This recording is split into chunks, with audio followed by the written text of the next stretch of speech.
Hi students, today we'll continue with History Chapter 1 Part 5 Visualizing the Nation.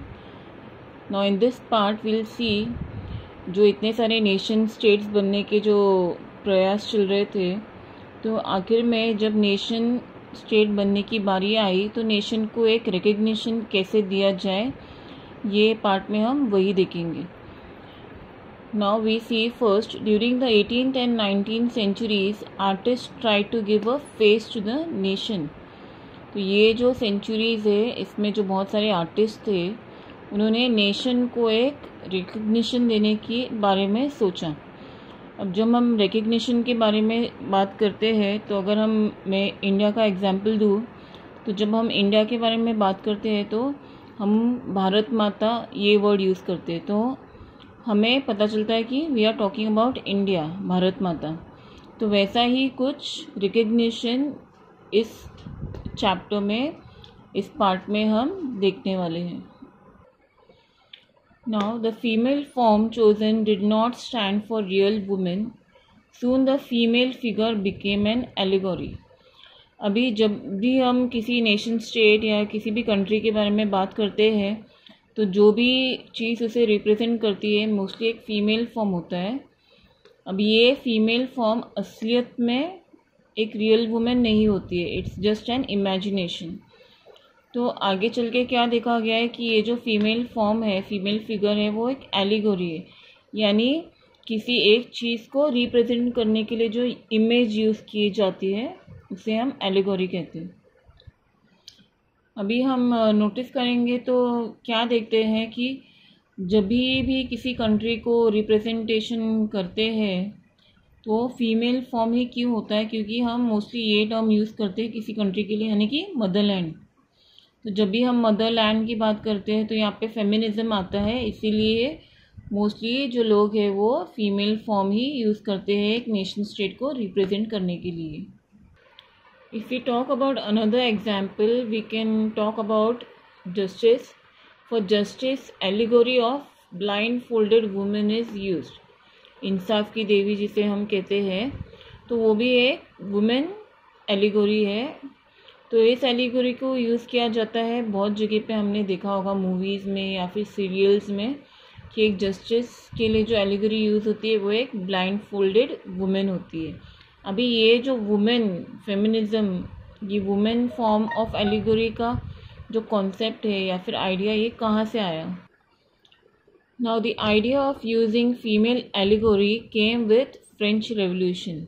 जब French revolution चल रहा था उस वक्त ये जो आइडिया है फीमेल एलिगोरी यूज़ करने का वो पिक्चर में आया. जो लोग थे जो अपना नेशनलिज्म दिखाते थे, जो लिबर्टी, जस्टिस और रिपब्लिक, ये सारे कॉन्सेप्ट्स जो बाहर आते थे, तो इन सारे कॉन्सेप्ट्स को दर्शाने के लिए लोग जो है फीमेल फिगर यूज़ करते थे. तो उस वक्त से ही फ्रेंच रिवॉल्यूशन की जब शुरुआत हुई थी तब ये सारे जो कॉन्सेप्ट्स हैं वो एक फ़ीमेल फॉर्म में लोगों के सामने लाए जाते थे. अब कुछ और ऑब्जेक्ट्स भी थे. Some objects were used as nationalist symbols. कुछ सिम्बल्स होते थे जो उन्होंने यूज़ किए थे, जैसे कि ब्रोकन चेन थी और रेड हेड. अब ये जो सिम्बल्स हैं वो है लिबर्टी के लिए वो लोग ये सिम्बल्स यूज़ किया करते थे. अब ये जो सिम्बल्स यूज़ किए जाते थे एज नेशनलिस्ट सिम्बल्स, तो ये जो नेशनलिस्ट थे वो चाहते थे कि लोग इन्हें हमेशा याद रखें, उन्हें अपने मन में रखे और उसे कभी भुलाए नहीं. तो उन्होंने क्या किया, इन सारे चीज़ों को वो अलग अलग जगहों पे रखना शुरू कर दिया उन लोगों ने. Now when we talk about France, we see Marianne was erected at public places. It was also inscribed on coins and stamps. अभी मैरियन एक ऐसा फीमेल फिगर है, एक ऐसी एलिगोरी है जो फ्रांस के लिए यूज़ की जाती थी. तो फ्रांस के लिए वो यूज़ की जाती थी. अभी मैरियन के जो स्टैचूज़ है वो बहुत सारे जगहों पे फ्रांस में पब्लिक प्लेसेस पे इरेक्ट किए गए. फिर it was also inscribed on coins and stamps. तो बहुत सारे कॉइन्स और स्टैम्प्स पर भी हमें मैरियन के जो पिक है वो देखने को मिलेंगे। अभी ये करने का मकसद क्या था? ये करने का मकसद ये था, नेशनलिस्ट चाहते थे कि लोग उनकी कंट्री से, उनके मदरलैंड से जुड़े रहे।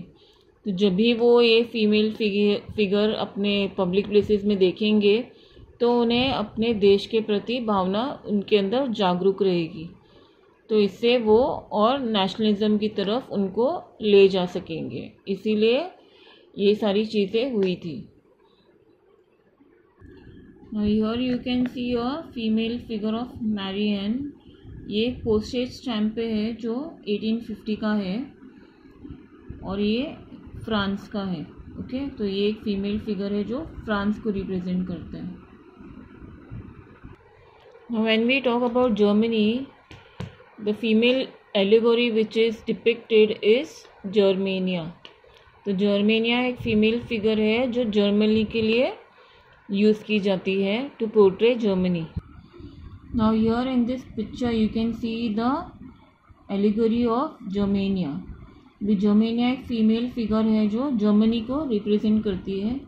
Now here in this picture you can see कि यहाँ पे उन्होंने एक जर्मनी का फ्लैग पकड़ा हुआ है, फिर और एक दूसरे हाथ में उन्होंने एक सोर्ड पकड़ी हुई है। अब ये सोर्ड का मतलब है कि ये सोर्ड जो है वो जर्मनी के वेलर को रिप्रेजेंट करती है, यानी कि उसके करेज को।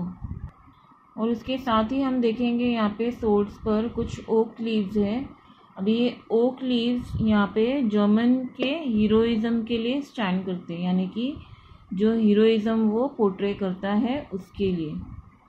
फिर हम अगर ध्यान से देखेंगे इस पिक्चर को तो यहाँ पे कुछ सन रेज जैसा दिखाते हैं जो कि इस जर्मनी के ग्रोथ को सिग्निफाई करता है, ग्रोथ और प्रॉस्पेरिटी को। So here we can say that to keep the nationalist feelings alive in the hearts of citizens, the allegory was used by different nations. तो अभी यहाँ पर हमने देखा कि जब रेवोल्यूशन स्टार्ट हुआ, बहुत सारे नेशनलिस्ट पिक्चर में आए, उन्होंने बहुत सारे रेवोल्यूशनरी काम किए, फिर उन्होंने फ्रीडम भी गेन किए, नेशन स्टेट बनाए, वॉर किए। तो ये सब होने के बाद जब उन्होंने नेशन स्टेट हासिल किया तो वो चाहते थे कि ये फीलिंग जो है वो लोगों के दिलों में हमेशा रहे। इसीलिए उन्होंने ये जो है एलिगोरी यूज़ किया। अलग अलग देशों ने अलग अलग एलिगोरी यूज़ की ताकि वो लोगों के दिलों में जो देश के लिए प्रेम होता है, देश की तरफ जो नेशनलिस्ट भावना होती है, वो हमेशा उनके दिलों में रहे। इसलिए okay, with this we come to the end of this part 5. Okay.